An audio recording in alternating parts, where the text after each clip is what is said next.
tonight we're going to be talking about how did Japan modernize without becoming dominated by Western powers. So what were they able to do to make sure that the Japanese are not going to go down the path of China? Because right now at this point it looks like it could be going down the path of China.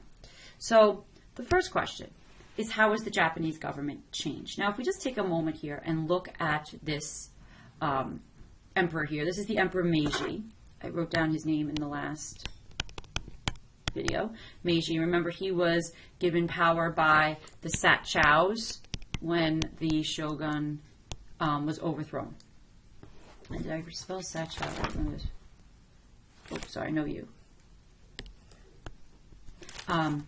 So when he came to power as a result of the Sachows. So the Emperor Meiji, you can see here he's a young man, but also notice he's dressed in a very Western style, militarily-esque looking outfit. Now the term Meiji means enlightened rule. And essentially though, because he was brought to power by the Sachows, he's essentially being controlled by the Sachows. So the daimyos from Satsuma and Chosu, those two regions in the south, they basically were the ones who were really kind of running the show. But what he does is he eliminates feudalism. Land was actually taken away from daimyos, and samurais were not allowed to wear swords. So they got rid of all of the remnants of feudalism. The samurais were not really happy with this because as a result of this, the samurai lost their pension from the government, because typically the samurai would have gotten a pension from the government for being a part of the samurai class. They lose that. They're not allowed to wear their swords, which is a position of a lot of honor for them. And like I said, the daimyos gave up their land. Technically, the daimyos, I remember, I did not mean to move him. Sorry. Technically, the daimyos are your nobles, would be kind of like the thing. And even though technically, because they're getting rid of their land, they're not technically daimyos anymore, their titles are being taken away because feudalism is being ended, they're still the ones that are going to be ruling this, kind of running everything from here. But the rulers began to set the tone with this very Western style dress. And they came up with a new constitution. This is the constitution from 1889. And it set up a government that was actually copied on the government of the Germans. The Japanese are going to get very good at borrowing from various different European powers. So if we see in this graphic organizer here, we have the Satsuma and the Chosu families at the top, because like I said before, they're really kind of running everything. So even though technically they're bringing back the power of the emperor, that's why this is called a restoration, the emperor really, for the most part, just like in the feudal period, is still a figurehead. And then underneath that, you have the Diet, which is the legislature. So the legislature, you had a House of Representatives and you had the House of Peers. The House of Peers was your upper house. They were mostly your former daimyos. The House of Representatives was actually elected through universal male suffrage. However, this was the house that had all the power. This house didn't. The House of Representatives didn't really have much power. If you'll see here in this little blurb, it says, in spite of the institutional changes brought about by the 1889 Constitution, sovereignty still resided in the emperor on the basis of divine ancestry. So he was still considered to be a descendant of the sun goddess. The Constitution specified a form of government that was still authoritarian in character, with the Diet receiving only minimal concessions. Political parties were allowed to exist as part of the political process, but the compromises which made between the Diet and the Emperor over the next 20 years increased the Diet's power. The 1889 Constitution, the Meiji Constitution, remains the fundamental law of Japan until 1947, which would be after World War II. So what they do, though, is by giving the House of Representatives having it be elected through universal male suffrage, what it does is it creates kind of like a facade that there is democracy. So people that have never had the right to vote before now have the right to go and vote, and they think it's great, and they might not really realize that the house that they're voting representatives into really has no power. So it all becomes like a diversion. Let the people think they have power, but they really don't have power. So really, the power is still in the hands of the traditional elites in Japan. And so here you can see, though, the tone, though, because if you look at this image, if I asked you to pick where this was located in the world, probably wouldn't pick Japan. Here you can see there's the emperor standing there, again in his very Western style dress. Everyone again is in a very Western style dress. The hall architecturally is very European, and that was done on purpose to kind of set this tone of Westernization. So if we look at the next question, how is the Japanese economy modernized? If we just look at this picture, we see a lot of examples of modernization. First, we see these large ships, which remember, under the Tokugawa shogunate were banned and they were not allowed to exist. Because people under the Tokugawa, when Japan was closed off, you could be executed if you got caught trying to leave Japan. If you managed to sneak out and come back, you could be executed again, or be another charge that could be executed. So now having these large ocean-going ships with flags from all over the world, showing that Japan is much more open to trade. You have, of course, the steam engine in the foreground, all these people in European-style dress. So we see a much different tone being brought into Japan. And there are a lot of different reforms that are being made. So we already talked about getting rid of the feudal system. So we talked about that already. We also, the land redistribution, so taking power away, land away from the daimyos. They also decided they were going to westernize the school system based upon, let me change the color, based upon France and Germany. So they're borrowing, like we said, the Constitution is borrowed from the Germans. So they're good at borrowing from other places, sending people to Germany to look at what their government is like, observe their government, bring those ideas back to Japan.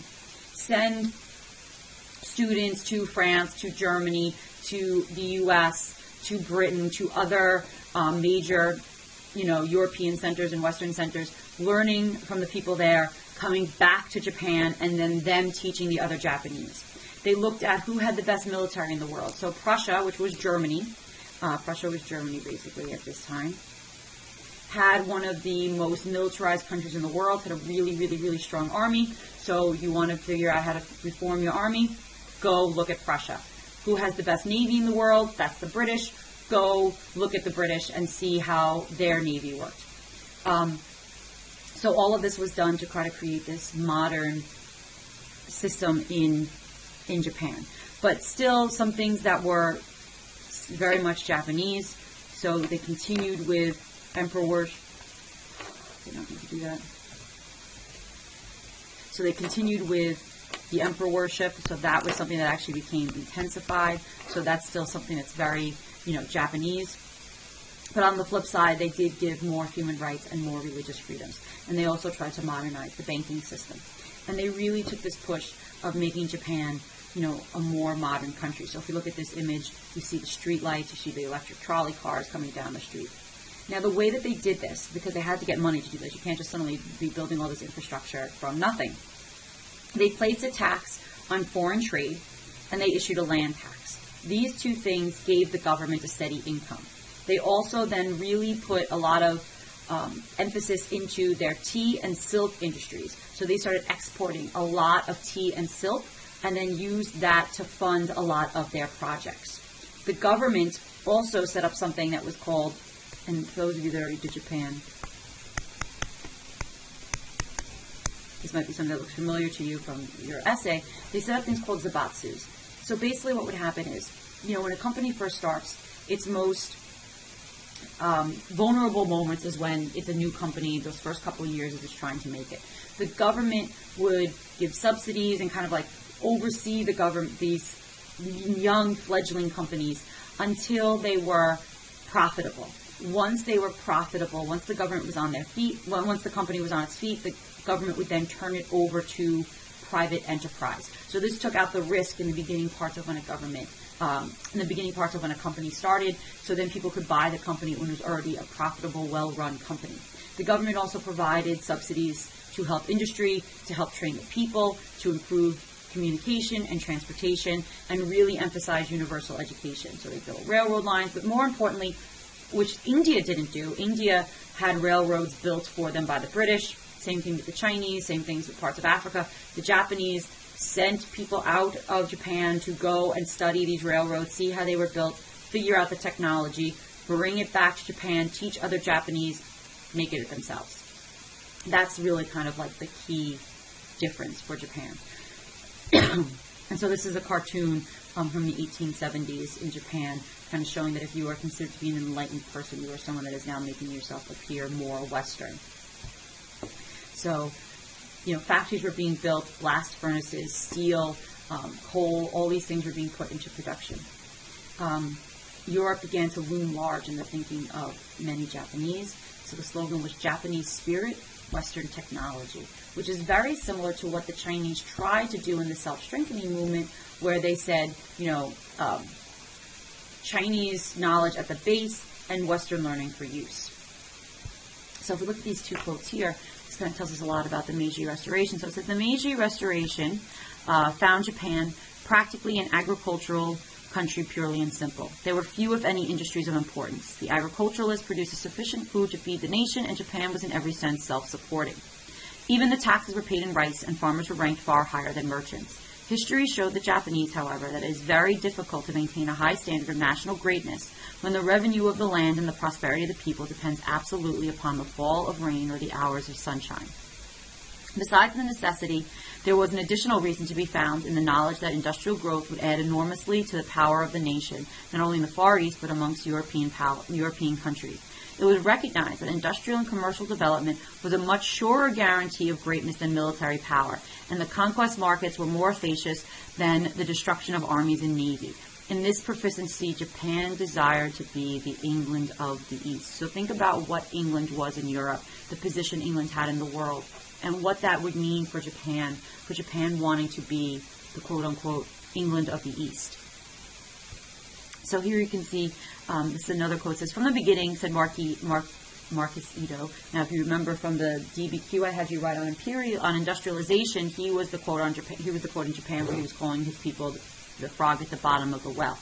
So from the beginning, Ito, we realized fully how necessary it was that the Japanese people should not only adopt Western methods, but should also speedily become competent to do so without the aid of foreign instruction and supervision. In the early days, we brought many foreigners to Japan to help to introduce modern methods, but we always did it in such a way as to enable the Japanese students to take their rightful place in the nation after they had been educated. So this is where Japan kind of gets it right, and places like Russia, India, other places, or more importantly, Russia, gets it wrong. When Russia begins to industrialize, Russia brings in all these foreign companies. They get all the profit. They get all the benefit. The Japanese don't do that. The Japanese learn how everyone else does it, and then they do it for themselves, and that's really important. So even though outwardly they are seeming to be very Western in style and in dress and in taste, in the core, they're still very much Japanese. They still have a very strong pride in their nation, and they're still doing